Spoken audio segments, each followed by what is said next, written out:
What's up everyone, my name is Zach and welcome back to my channel. In today's video, I'm going to be showing you guys the nonfiction picks I have for Nonfiction November. So I will also be doing a TBR video later in the month that'll be coming out at the end of October for my November TBR. So this is not a TBR video, it is one of sorts. It's basically, this is the first time I've ever participated in Nonfiction November. I actually think I've only read maybe one or two, if that, nonfiction books in my life. I know I read one on Ebola when I was studying microbiology, and I can't think of another one that I've read. I've read bits and pieces of other ones, but I don't know that I've ever read one cover to cover except for the one that I read, The Hot Zone. You guys have probably heard of that. It's by Michael Crichton.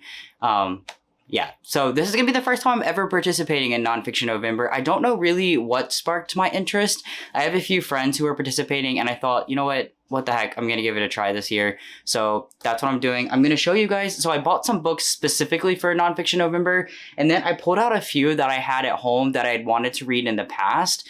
So first I'm gonna show you guys what I'm most likely to read in Nonfiction November, and then show you some of the ones that I think might come up. Realistically, I think I have like 8 books here. I'm not reading 8 nonfiction books. There's absolutely no way. Basically, I have this stack because who knows what I'll actually want to read in November. And if this goes well, maybe one of my reading goals for next year could be like reading a nonfiction book every other month. At first I was like, oh, maybe I could read one every month, but I don't think that I have the bandwidth to do that. I'm hoping that Nonfiction November like surprises me a little bit, and nonfiction might be a little bit more exciting than I'm imagining it to be. Like in my spare time, I do like randomly read Wikipedia, or I'll like look up random things. There are things, I say that to say, like I know most humans do that, but I know that there are certain things that I'm interested in and want to know more about. And so hopefully that will like propel me into reading more nonfiction books, because I do think it's important. And yeah, so let's get right into the picks that I have for Nonfiction November.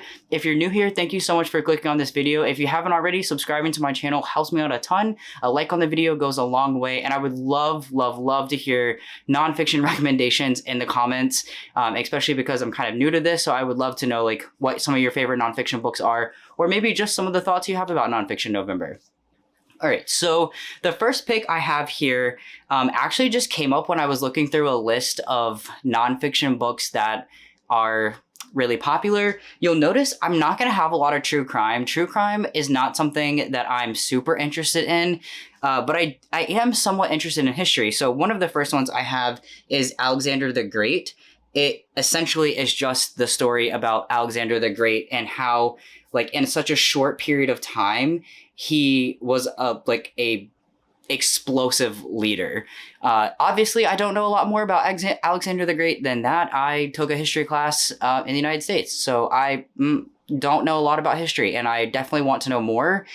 And I know that Alexander the Great is a really influential figure in history, and in Rome, I believe. See, I literally know what? Greek. Yeah, see, wife had to help me with that. Exhibit A as to why I should be reading more nonfiction. I know nothing and I want to know more. I also know that this book, what I've read is that this book is written really well, and so I'm hoping for that to push me through. Yeah. In a very similar vein though, I have a book about Cleopatra, who I also know next to nothing about, but I want to know more about. And I don't really have a lot to say about this except for the same things I said about Alexander the Great. Now, I do know that Cleopatra did some things in Egypt, right? This says her palace shimmered with, what's this word? Oh, what is the word Onyx? I know I've seen that. Onyx. What does that mean? It's like a material. It's like a stone. Okay. A dark stone. Onyx and gold, but was richer still in political and sexual intrigue. Above all else, Cleopatra was a shrewd strategist and an ingenious negotiator. She was married twice, each time to a brother. She waged a brutal civil war against the first and poisoned the second. Incest and assassination were family specialties. She had children by Julius Caesar and Mark Antony, two of the most prominent Roman commanders of the day. With Antony, she would attempt to forge a new empire in an alliance that spelled both their ends. Famous long before she was notorious, Cleopatra has gone down in history for all the wrong reasons. Her subtle personality and the drama of her circumstances have been lost. In a masterly return to the classical sources, Stacy Schiff boldly separates fact from fiction to rescue the magnetic queen whose death ushered in a new world order. Yeah, if that doesn't sound like making history somewhat exciting, I don't really know what will. So these two are in very similar veins. I doubt I'll read both of these in the same month. So we'll see which one actually gets read. All right, so the next book I have is a book that actually I had on hold from the library, and my wait was like 50 weeks, I kid you not. I had made it down to about 11 weeks, but it was an audiobook, and I realized that there is a lot of pictures through this book about this journalist, but this is called No Ordinary Assignment. It's Jane Ferguson's memoir, which if there's anything I hate in life, it's memoirs. I don't know why. Like, I don't hate people. Obviously, I'm a counselor. That's what I do, is listen to people about their lives. Maybe that's why I don't want to read memoirs. But something about journalists really intrigues me, especially journalists in wartime. And that's what Jane Ferguson has spent the majority of her career, is in wartime. So I'm very excited to read this because it's an interest of mine. Hopefully I get to it in November. Taking a slight turn, the last book that I bought specifically for Nonfiction November is Agatha Christie, An Elusive Woman. This is a book all about Agatha Christie's life, and if you didn't see one of my recent videos where I did a murder board based on Agatha Christie's book Halloween Party that's been adapted into the new movie A Haunting in Venice, I have been a fan of Agatha Christie for a long time. So I thought it would be really interesting to read about her life because she truly is the queen of mystery. She has come up with some of the most amazing plot twists and just mystery elements. I really want to know more about her life, and her life itself is kind of controversial.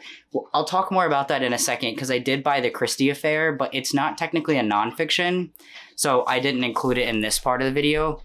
But yeah, so I'm sorry if you can hear my dog drinking water behind us, but these are the four that I bought specifically for Nonfiction November. So Cleopatra, Alexander the Great, No Ordinary Assignment, and Agatha Christie. My hope for this stack is that this will help me narrow down what kind of nonfiction I like, or help me realize maybe nonfiction that I don't like. So that's like the main stack. Now, let's talk about some nonfiction that I already had at home and found when I was actually cleaning my bookshelves today. So I bought this on a Barnes & Noble sale. It's called Guilty Admissions, the bribes, favors, and phones behind the college cheating scandal. So this has been a big deal in the US in recent years. I mean, it's been a thing for a long time, but there was a big case maybe like 4-ish years ago. What is time? I don't know how long it's been, but it's been in the last 6 years at least. I think it was about 4 years ago.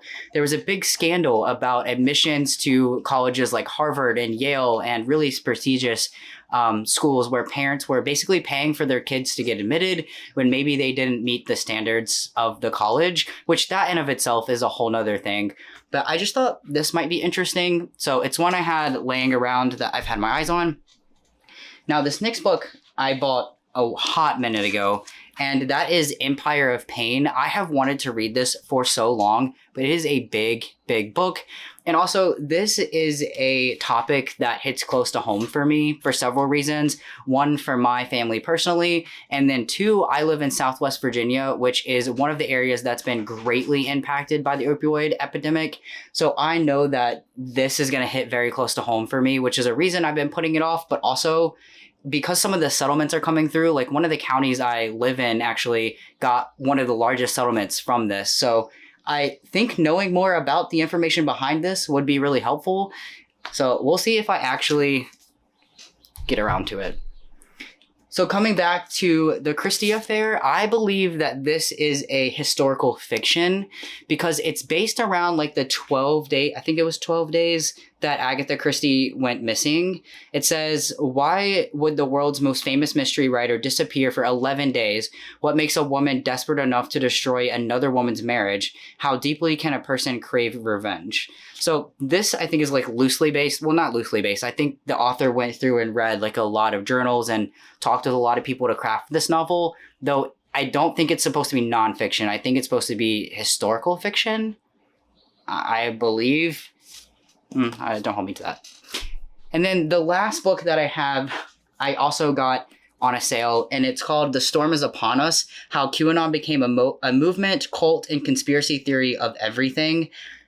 I just haven't gotten around to reading it. I did actually buy this because when I was at the store, it was like $30, but it was half off. And I remember looking up on my phone like, oh, could I get this cheaper on Amazon or could I get this cheaper somewhere else?